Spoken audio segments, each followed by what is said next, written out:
오늘 아침 뉴스의 맥을 짚어드리는 시간 뉴스연구소, 오늘도 두 분의 연구위원 함께합니다. 김준지 시사평론가, 경향신문 박순봉 기자, 어서 오십시오. 안녕하세요. 예, 첫 뉴스 어디로 갈까요? 독대 재요청 그 후.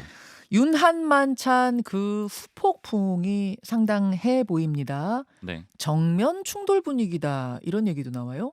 표면적으로 보면 한동훈 대표는 조금 말을 아꼈거든요. 음. 그런데 소위 친한계 인사들이 방송이나 공개적인 자리에서 강하게 불만을 표시했기 때문에 전면적인 양상으로 볼 수가 있고요. 특히 친윤계 쪽에서도 맞받아 쳤거든요. 예. 그래서 이제 전체적으로는 불쾌감도 감추지 않고 만찬에 대한 평가도 엇갈렸다, 이렇게 볼 수가 있습니다. 상황 정리를 좀 해볼까요? 한동훈 대표는 이제 당연히 어제 기자들 질문을 받았겠죠. 그랬는데 이제 대부분은 질문에 대해서 지켜보자라고 하면서 말을 좀 아꼈어요. 그리고 특히 만찬의 성과는 소통의 과정이다, 이런 추상적인 표현을 했습니다.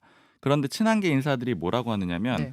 예를 들어서 제가 이제 쭉 모아봤거든요. 김종혁 최고위원 어제 CBS 출연했잖아요. 그리고 장동혁 최고위원, 신지호 전략기획부총장, 이런 인물들이 다 나왔는데 요약해 보면 이런 겁니다. 한동훈 대표는 말할 기회가 있을지 기대했다. 그래서 대통령하고 독대하고 싶어가지고 일찍 가서 기다렸다. 그리고 만약에 말할 기회가 있었으면은 의정 갈등하고 김건희 여사 문제 얘기할 거였다. 그런데 한 대표가 얘기할 기회를 안 줬다. 인사 말씀 기회도 안 줬다. 건배사도 사실상 없앤 거 아니냐, 말할 기회 안 주려고. 밥만 먹고 끝나는 자리라 아쉽다. 독대는 이뤄줘야 된다. 그리고 의정 갈등 말할 분위기가 아니었다. 이런 정도의 내용으로 쭉 요약이 되고요. 그러니까 뭐 사실은 숨김없이 마음속에 있는 것들을 표현했어요, 어제. 네. 친윤계 이 인사들. 반면에 친윤계 인사들은 어땠습니까? 친윤계도 불만을 표출했는데 특히 추경호 원내대표하고 김재훈 최고위원이 공식적으로 얘기를 했거든요. 네. 추경호 원내대표는 국회에서 기자들하고 얘기를 했는데 빈손만찬이라는 언론 표현은 본질에 어긋난다. 화기애애했다는 대통령실 브리핑이 가장 정확하다. 신뢰를 회복하는 계기가 되는 자리였다. 이제 평가가 완전히 다른 거죠. 네. 그리고 한 대표가 말할 기회 없었다, 이렇게 지금 친한계 쪽에서 얘기를 하고 있는데 대통령하고 마주보고 이야기할 수 있는 기회는 충분히 있었는데 본인이 말을 안 한 거 아니냐. 독대 요청을 공개를 한 거는 대통령을 비판하려는 걸로 보인다. 대통령을 궁지로 몰아넣고 있다. 이렇게 정반대 얘기를 했고요. 친한계와 친윤계가 정반대. 특히 추경호 원내대표의 말이 주목이 됐습니다. 네, 굉장히 좀 표현이 강하더라고요. 소위 백브리핑 때 이렇게 얘기를 했는데 이제 누구 한두 사람 커트 딴 거 언론별로 있는데 그거 지가 하고 싶은 얘기를 지 관점에서 한 거다. 이런 표현도 썼고 어허. 특히 제가 좀 잠깐만요. 인상적이었던 여기서 게 지라는 표현을 그대로 추경호 원내대표도 쓴 거예요? 네. 그리고 또 어떤 기자가 당정 갈등이 불거지는 거 아니냐, 이렇게 물어보니까 어이, 당정 수없이 한다. 매번 연락하고 상의한다 하는데 이 어이라는 표현도 좀 특이했고 그다음에 이상한 거 받았을지만 이런 표현들도 쓰거든요. 예. 이게 좀 왜 이례적으로 느껴졌냐면 추경호 원내대표가 그냥 기자들, 그 정당 출입하는 기자들 사이에서는 좀 소위 양반이에요. 네네. 젠틀하다고 표현하는 의원인데 음. 불쾌감을 굉장히 감추지 않고 강하게 표현을 했다라는 그런 이제 생각이 좀 많이 그러네요. 드는 그런 표현들이에요. 왜 이렇게까지 얘기를 했을까, 이게 좀 궁금해서 당 사람들이랑 얘기를 해보니까 이런 해석은 하더라고요. 추경호 원내대표 입장에서는 지금 용산하고 상의도 열심히 하고 당정 간에 협의를 하고 있는데 이 당정 갈등으로 비춰지면서 자기 노력은 다 온데간데 없어졌다라는 거죠. 그런 불만을 표출한 게 아니냐, 이런 해석도 있고 또 역시 친한계 쪽에 대한 불만을 표출한 거다, 싸워준 거다, 이런 해석들도 있습니다. 친윤계의 이 강한 불만에 대해 친한계가 주춤하거나 물러서거나 그런 분위기인가요? 전혀 아니라고 봐야 되는데 그림상으로 보면 한동훈 대표만 조금 표현을 부드럽게 쓰고 주변의 측근들이 나가서 다 싸워주는 그런 그림인 상황인 거예요. 사실 이제 공개되지 않은 상황에서 친한계 쪽에서 또 기자들한테 굉장히 강하게 그 친윤계를 비판하는 그런 얘기들도 있었습니다. 네.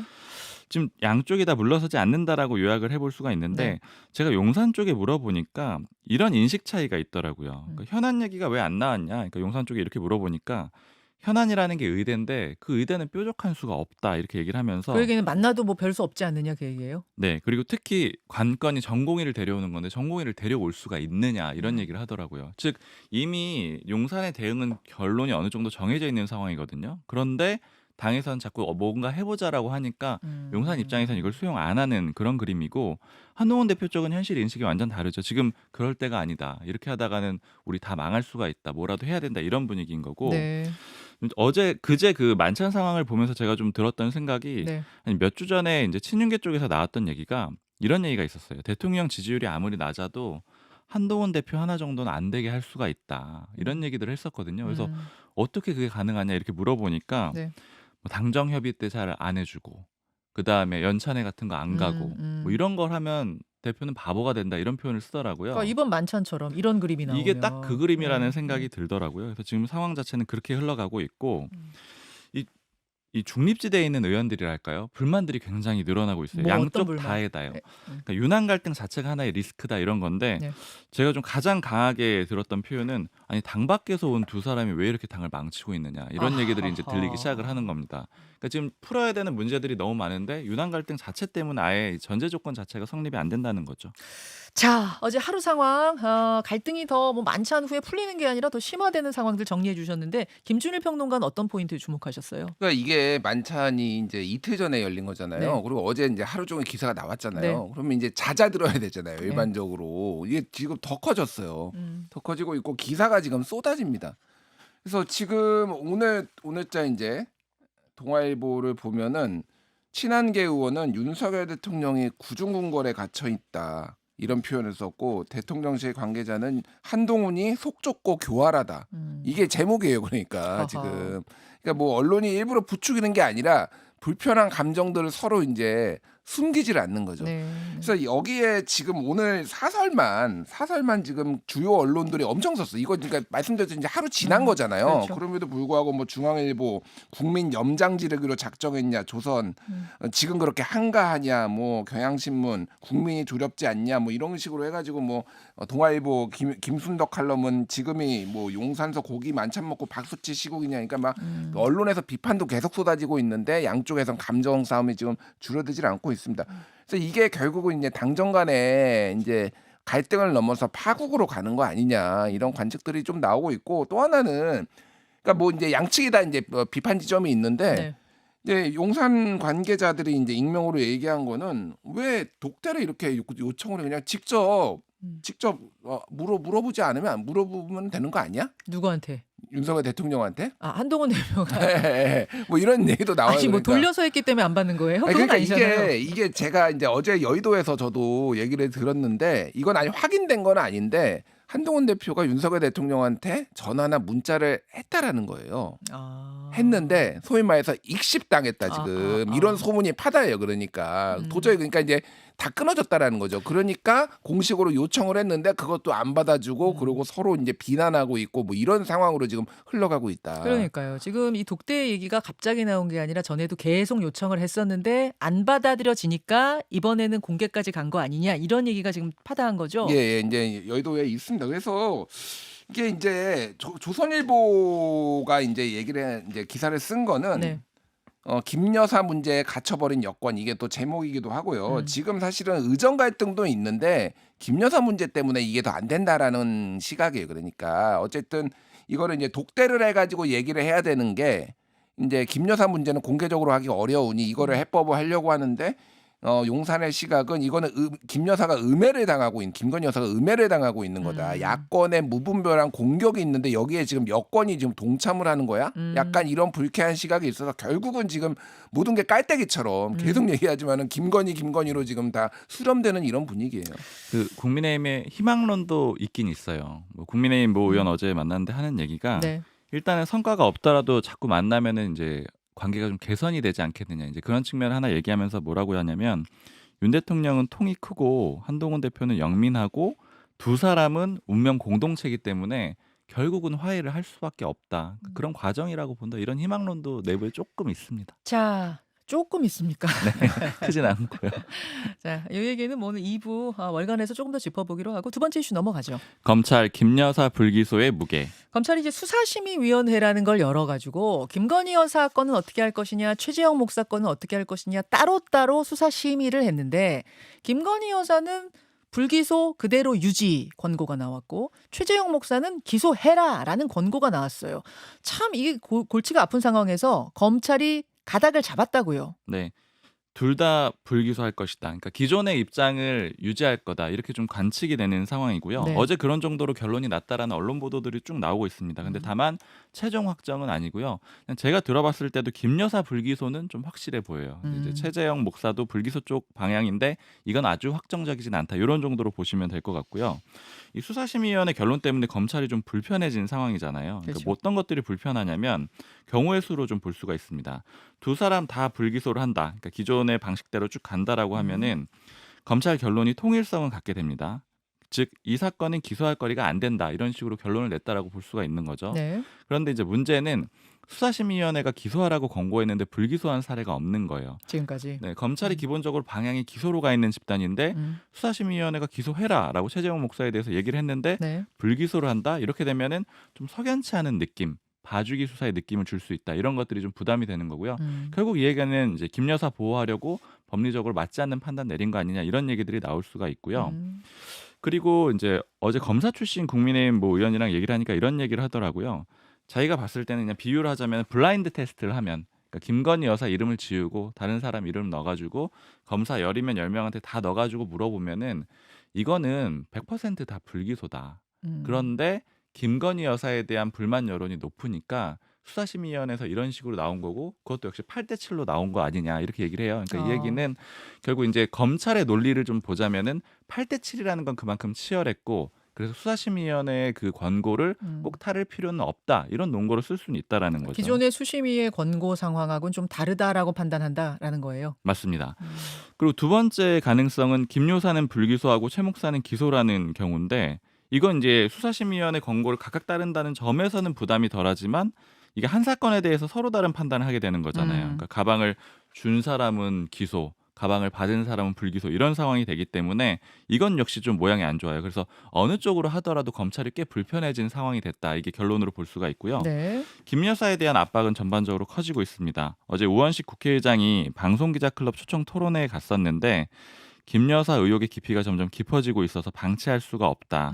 대통령이 빠른 시일 내에 그 노력을 해야 된다 이런 얘기를 했고요.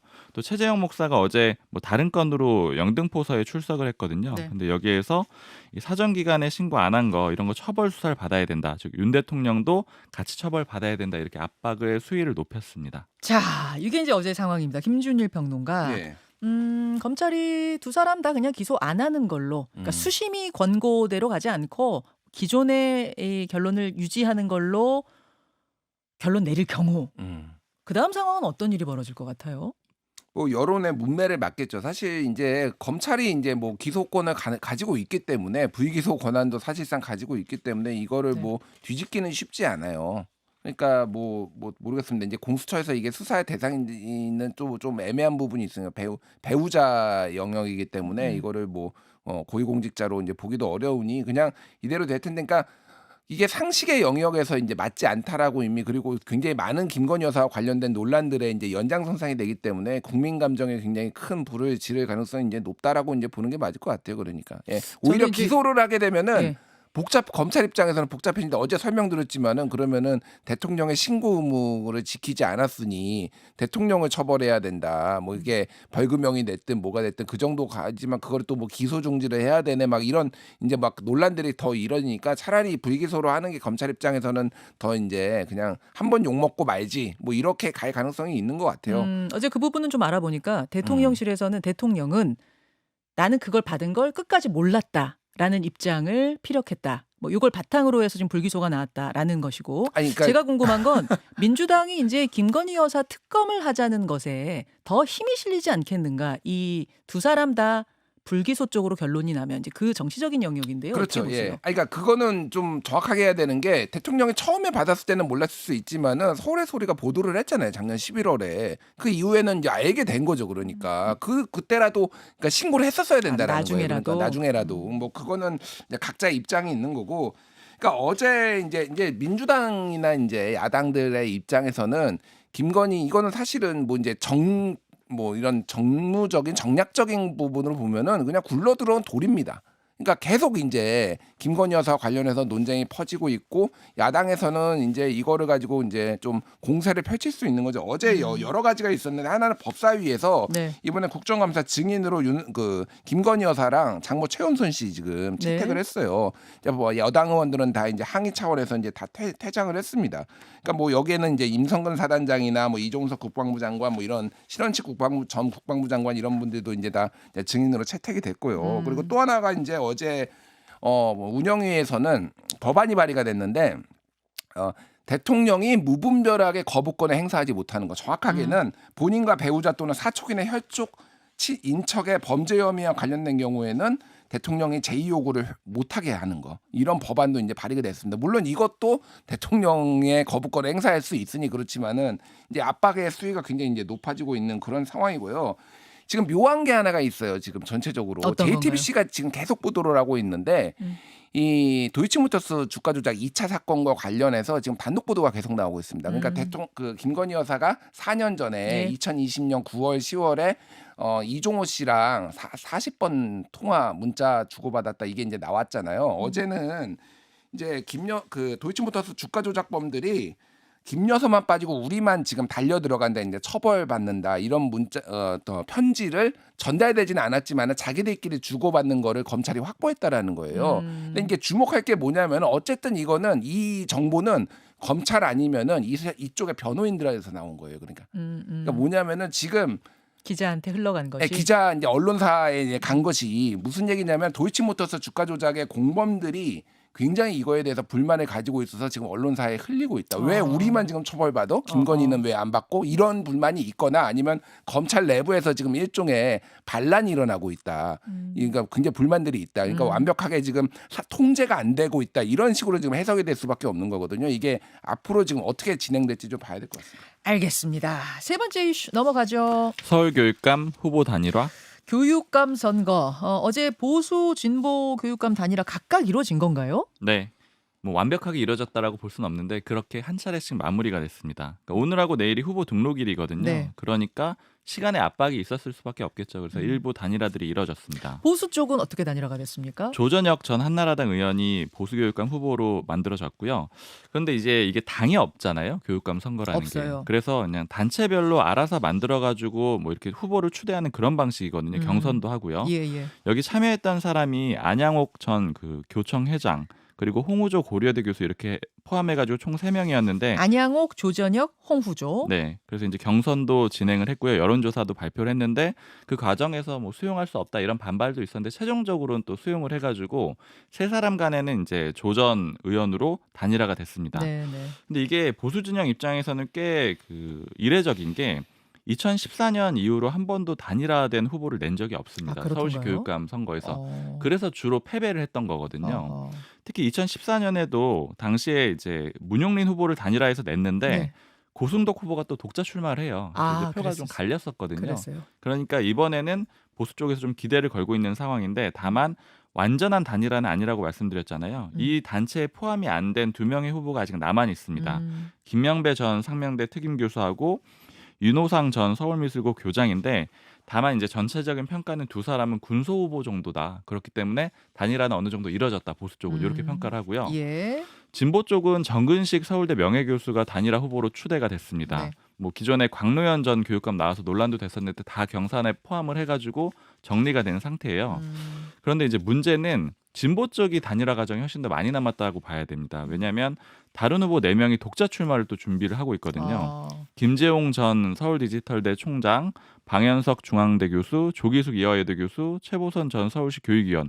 이제 뭐 조기숙 교수 같은 인물 꽤 유명하잖아요. 그러니까 그렇죠. 여기는 군소 후보들이 아닌 인물이 4명이나 더 있는 상황이라서 지금 진보 쪽은 좀 쉽지 않은, 더 많이 단일화를 해야 되는 그런 상황이 남아 있습니다. 네, 서울시 교육감. 예산이 어마어마해요. 교육감이 다루는 예산이 큰 선거인데 김준일 평론가는 어디 주목하세요? 그러니까 보수 쪽에서는 우리가 단일화 못 해가지고 맨날 졌다 그래서 10년 만에 지금 단일화가 성공을 좀 어쨌든 아직도 좀 과정이 남아 있지만은 그래서 이번에 굉장히 많은 이제 좀 뭐 제대로 한번 붙어보자 뭐 이런 분위기인데 말씀하셨다시피 지금 후보들이 아직도 한 10명 남아 있어요. 그러니까 군소 후보기는 하지만은 그래서 이게 특히 이제 교육감 보궐선거는요 투표율이 한 25%밖에 안 나옵니다. 낮아요. 참여를 많이 안 해요. 결국은 이제 얼마나 결집하느냐 조직표냐 이거거든요. 그러면 단일화가 필수라서 굉장히 이슈가 될 것 같고 다른 뭐 이거는 그 교육감 선거는 아니면 금정구청장하고 지금 강화도에도 지금 강화군수도 단일화 이슈가 굉장히 커요. 그래서 지금 조국당하고